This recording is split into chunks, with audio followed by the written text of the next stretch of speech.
Benjamin est consultant en stratégie d'entreprise.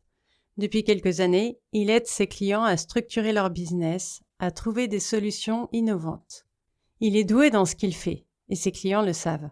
Mais aujourd'hui, il est là, devant son ordi, avec ce projet qu'il prépare depuis des mois. Et pourtant, impossible d'appuyer sur « lancer ». Le programme est prêt, les vidéos sont enregistrées, tout est en place. Il suffit d'un clic. Mais il se dit que c'est pas encore assez, pas assez parfait. Il repasse en boucle ses vidéos. Il trouve que sa voix n'est pas top à un moment ou que l'ordre des modules pourrait être amélioré. Chaque jour, un nouveau détail à revoir. Ça devient presque une habitude chez lui. À chaque nouveau projet, il traîne. Il pourrait tout lancer en quelques semaines, mais au final, ça prend des mois. Il ajuste, il modifie, il perfectionne sans fin. Et puis, il regarde ce que les autres font. Ils publient leurs informations, leurs articles, ils sont partout. Ils ont l'air tellement sûrs d'eux. Lui, par contre, il se demande comment ils arrivent à être aussi confiants alors que lui, malgré toutes ses compétences, doute toujours. Il sait bien que c'est pas juste une question de détail. C'est bien plus que ça. Il est bloqué. Il se lève, se fait un café, regarde par la fenêtre. C'est comme si il trouvait toujours une excuse pour ne pas se lancer. Pourtant, il veut réussir, vraiment. Mais il y a toujours cette petite voix qui lui dit que c'est pas le moment, qu'il pourrait faire mieux, qu'il est peut-être pas encore prêt. Et cette petite voix, elle ne le lâche jamais. Je suis Erika, coach en gestion des émotions et plus globalement en intelligence émotionnelle. Et si tu n'as jamais pris le temps de te pencher sur tes émotions, si le stress, l'anxiété, les expériences passées ou le manque de confiance en toi impactent tes enfants ou ton entreprise, on peut ensemble identifier ces blocages, surmonter tes obstacles émotionnels en se concentrant sur la gestion des émotions, l'estime de soi et la guérison des traumatismes. Présentation faite, on en revient à Benjamin. Pourquoi est-ce qu'il est coincé comme ça? Qu'est-ce qui l'empêche d'appuyer sur ce fameux bouton lancer? Ça peut être le bouton publier pour toi peut-être. Cette peur de ne pas être à la hauteur, elle vient rarement de nulle part. En fait, elle s'installe petit à petit et elle peut avoir bien sûr plusieurs origines. La première chose à comprendre, c'est que tout part souvent de notre éducation, de ce qu'on a appris. Ce qu'on a appris dès l'enfance ou plus tard d'ailleurs. Peut-être qu'enfant, Benjamin a grandi dans un environnement où il n'avait pas droit à l'erreur. Tu sais, ces familles ou ces écoles où il faut toujours être le meilleur, sinon t'es pointé du doigt. Et lui, du coup, il a appris à croire que pour réussir, il fallait être parfait. Peut-être que toi aussi, t'as au fond de toi une petite voix qui te dit « si c'est pas parfait, ça vaut pas la peine ». Ou « si je fais une erreur, tout le monde va le voir ». Ou « on va pas me prendre au sérieux ». Ce genre de phrases, ce sont des croyances limitantes. Perfectionner à fond, c'est juste un moyen d'éviter de se lancer, d'éviter de se montrer, d'éviter de montrer ce qu'on fait. Et oui, ça protège de tout ce qui nous inquiète, c'est-à-dire le regard des autres. Et il est là le vrai blocage. Le vrai blocage, c'est la peur du jugement. Qu'est-ce que les autres vont penser? Est-ce que ce que je propose est vraiment à la hauteur des attentes? Et Benjamin est dans un cercle vicieux. Il passe son temps à observer ce que les autres font, ces autres qui ont l'air si sûrs d'eux. Enfin, tu vois le genre, ceux qui lancent leur formation, qui font des vidéos parfaites, qui sont partout. Et toi, tu regardes ça et tu te dis, mais pourquoi eux y arrivent si facilement et pourquoi moi je rame autant? Parce que tu te compares en permanence aux autres. Et la comparaison, c'est un piège, un vrai piège. Parce que quand tu vois les autres, tu oublies tout ce qu'ils ont traversé, tout ce qu'ils ne disent pas. Tu vois la surface, tu vois pas la réalité. Tu vois pas ce qu'ils traversent, leurs doutes, leurs blocages. Et en fait, tu continues à te comparer à l'image parfaite qu'ils montrent et que tu t'en fais. Alors forcément, tu te mets la pression pour faire pareil, pour faire mieux. Et à force de vouloir tout bien faire, tu finis par ne rien faire du tout. En fait, c'est ça, tu cherches à être parfait avant même de te lancer. En tout cas, c'est le cas de Benjamin. Mais faut aussi comprendre que nos expériences passées, forcément, elles nous lâchent pas comme ça en un claquement de doigts. Quand on parle de Benjamin, il a probablement déjà vécu des échecs, des moments où ça n'a pas marché comme il l'espérait. Peut-être qu'il a déjà lancé un projet, qu'il y croyait et que ça n'a pas pris. Peut-être qu'il a reçu des critiques qui l'ont touché en plein cœur. Toutes ces choses qui laissent des marques. Et à chaque fois qu'il veut lancer quelque chose, à chaque nouvelle tentative, il se dit, peut-être inconsciemment, Et si ça se passe encore mal? Et si j'échoue?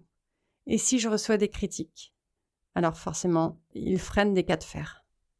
Mais encore une fois, il ne freine pas parce qu'il n'a pas les compétences, mais parce que son cerveau reste coincé sur ces moments où il s'est senti déçu, où il a senti qu'il décevait aussi. Et peut-être que toi, tu as déjà ressenti ça. Tu t'es lancé dans quelque chose, tu as fait de ton mieux, mais ça n'a pas marché. Ça arrive à tout le monde, vraiment tout le monde, 100% des gens. Mais souvent, on le prend comme un signal qu'on n'est pas assez. On laisse ces plantages nous dire au final ce qu'on est capable de faire ou pas. Mais j'ai un petit scoop pour toi. Le passé, c'est pas une prophétie. D'accord? C'est pas parce que ça s'est mal passé une fois, peut-être deux, peut-être trois, que ça se passera toujours comme ça. Et tu seras vraiment libre quand tu auras conscience que t'as pas besoin d'être parfait pour être légitime. Mais que c'est en passant à l'action, en lançant ton projet, que tu vas justement te prouver que tu es à la hauteur. Et au pire, si c'est pas le cas, tu comprendras ce qui n'a pas été. Tu feras mieux. Tu procéderas par itération pour que ce soit de mieux en mieux. Ce qui est sûr, c'est que si tu ne fais pas, tu sauras pas ce que tu peux mieux faire et t'apprendras pas à faire mieux. Et ce que je voudrais te dire aussi, c'est que la peur, elle va pas disparaître en perfectionnant tous les détails. Mais elle peut disparaître quand tu te décides d'agir malgré cette peur et que petit à petit, elle va s'effacer. Alors toi qui m'écoutes, si tu te sens concerné, qu'est-ce qui t'empêche vraiment de passer à l'action? Bon, et puis la peur de ne pas être à la hauteur, elle se limite pas juste au fait de repousser des projets. Donc il y a la procrastination. Tu te dis que tu vas faire quelque chose, mais tu repousses encore et encore. Et bien souvent, soyons honnêtes, c'est pas parce que tu manques de temps. Même si c'est probablement ce que tu dis à la terre entière. En étant honnête, c'est souvent parce que tu as peur. Benjamin, il est en plein dedans. Son programme, il est prêt, mais il évite d'affronter le réel. Parce que appuyer sur lancer ou sur publier, c'est se rendre visible, c'est s'exposer aux critiques. Et ça, c'est terrifiant. On est d'accord. Et puis, il y a aussi le fait d'éviter les responsabilités. Parfois, au lieu de procrastiner, tu vas carrément refuser d'accepter un projet. Parce que, quelque part, tu te dis que ce projet est trop grand pour toi, que t'es pas encore prêt ou prête pour ça. Donc, du coup, tu dis non, j'ai pas le temps de me prendre ou tu trouves une excuse pour pas l'accepter. Il y a aussi la peur de viser trop haut. Tu veux faire des choses incroyables. Mais à chaque fois que tu as une idée qui pourrait vraiment tout changer, tu te dis pas encore. Tu penses que tu dois attendre d'être meilleur, plus compétent. Et là encore, c'est la peur qui parle. C'est pas la réalité. Parce que quelquefois, on se dit, si je fais quelque chose de super bien, après, les autres, ils vont attendre la même chose tout le temps. À chaque fois que je ferai quelque chose. Et ça peut être super compliqué à gérer. Ensuite, je voulais aborder un point, c'est que quand tu penses que t'es pas à la hauteur dans un domaine, très souvent, ça finit par te suivre dans les autres domaines. Peut-être que toi aussi, ça t'arrive de te demander si t'es assez bien pour les autres, que ce soit dans ton couple, avec tes amis ou avec ta famille. Tu fais des efforts pour plaire, tu fais des efforts pour répondre aux attentes des autres. Mais parfois, tu t'oublies toi-même dans ces efforts. Tu t'oublies par peur de ne pas être assez aimé ou être assez apprécié. Et donc, tu te suradaptes. Tu dis ce que les autres veulent entendre, tu fais en sorte de ne pas les décevoir. Mais plus tu fais ça, plus tu te perds. Tu t'effaces. Et en fait, tu sais plus vraiment ce que toi tu veux.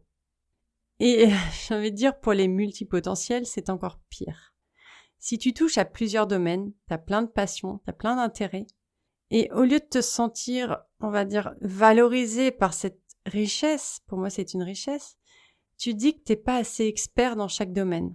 Alors tu continues d'apprendre, tu continues de te perfectionner, parce que tu penses que, pour être pris au sérieux, tu dois être irréprochable, tu dois être expert dans chaque domaine que tu touches. Et si toi qui m'écoutes, tu te sens concerné par la multipotentialité, je te rappelle que ta force, c'est justement ta diversité. Tu as cette capacité à jongler entre plusieurs choses, à t'intéresser à plusieurs choses, à parfois relier plusieurs choses. Et ça, c'est une vraie force.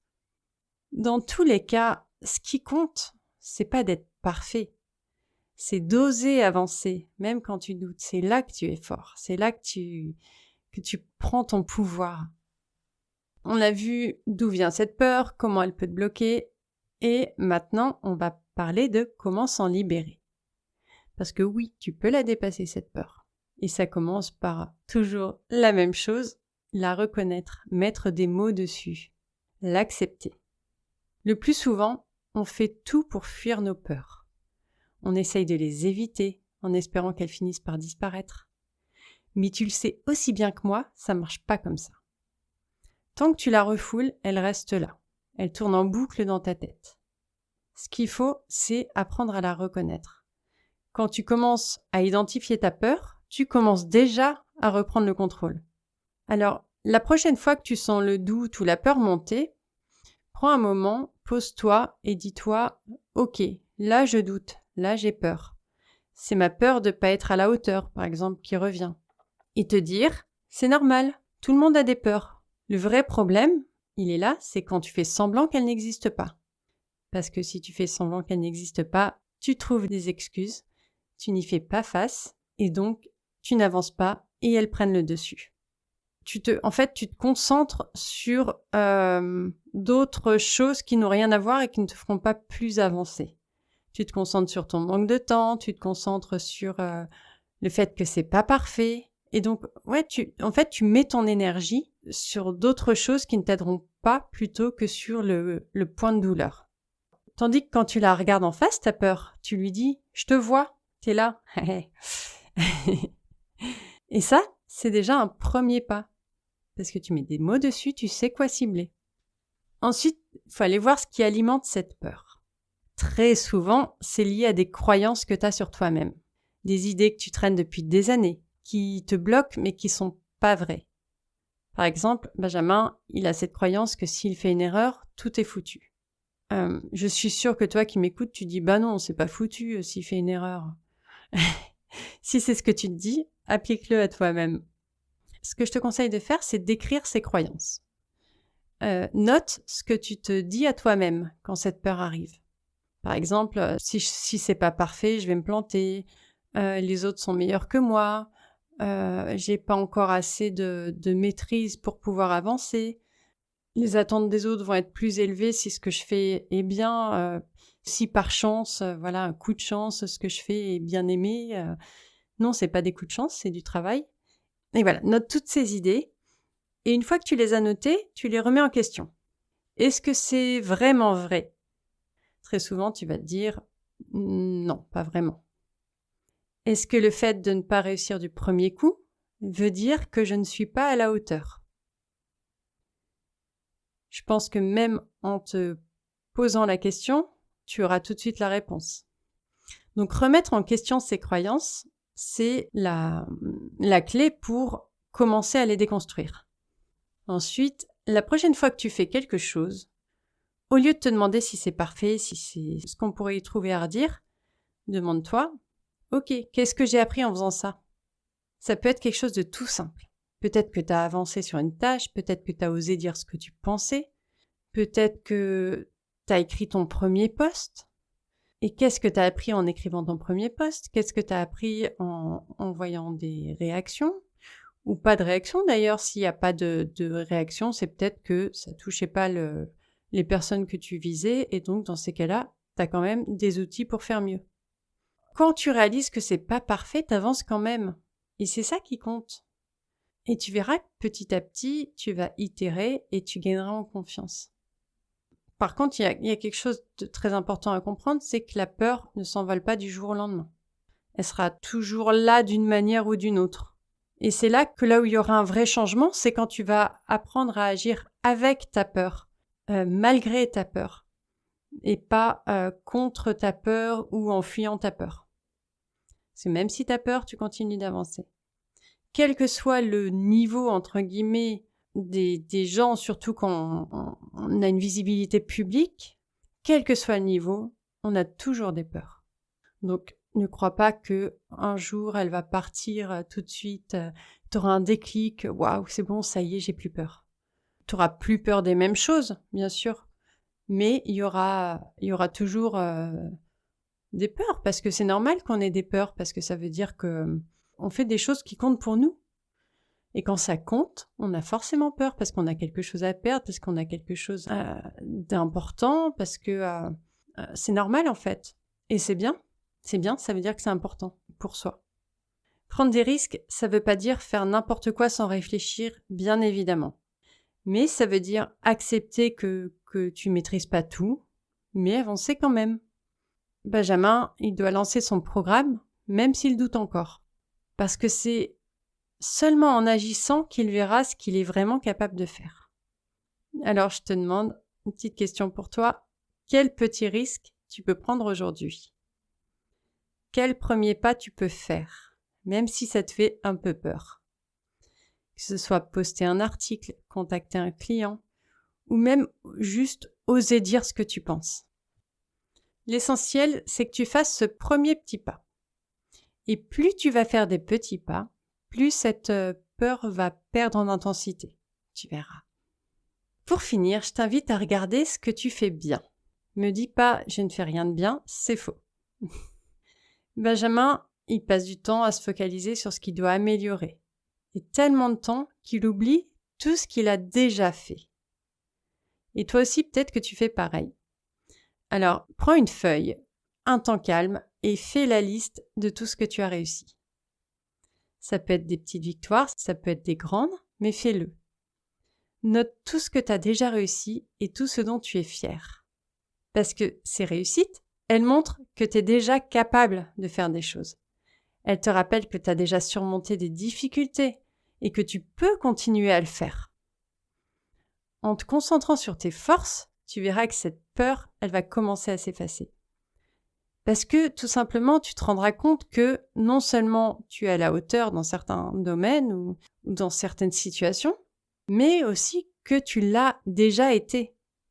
Donc, le truc que je voudrais vraiment que tu retiennes de cet épisode, c'est que la peur n'a pas besoin de disparaître pour que tu avances.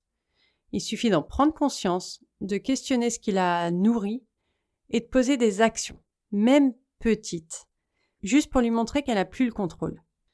Donc, on a vu plusieurs étapes pour la dépasser. Remettre en question tes croyances, arrêter de chercher la perfection à tout prix et surtout te concentrer sur le progrès, pas sur le fait d'être parfait. Parce qu'au bout du compte, c'est ça qui va te permettre d'avancer et de te prouver à toi-même que tu peux le faire. Et ce que je veux que tu retiennes aussi, c'est que personne ne te demande d'être parfait. Ou si quelqu'un te le demande, demande-toi si cette personne déjà l'est elle-même. Mais c'est pas ça qui compte. Ce qui compte, c'est d'avancer, même quand tu as des doutes, même quand la peur est là. Si tu dépasses ta peur, si tu fais ce premier pas, tu seras tellement fier de toi. Parce que c'est en avançant que tu vas construire ta confiance en toi, c'est pas en attendant d'être prêt ou prête. Alors donne-toi cette chance d'avancer un pas à la fois. Parce que je suis sûre qu'au fond, tu sais que t'en es capable. Donc avant de terminer cet épisode, je t'invite à prendre un moment maintenant pour réfléchir à un moment récent où la peur t'a freiné. Ça peut être dans un projet, une prise de décision, peu importe. Et demande-toi, qu'est-ce que je peux faire aujourd'hui? Quel petit truc je peux faire pour dépasser ce blocage? Une action toute simple. Et si tu sens que cette peur te bloque encore, que tu as besoin d'un coup de main pour avancer, je t'accompagnerai avec grand plaisir. Tu peux me contacter si tu veux qu'on en discute et on verra ensemble comment te libérer de ce frein. D'ici là, je te souhaite une très belle semaine. Je te dis à la semaine prochaine et je t'embrasse.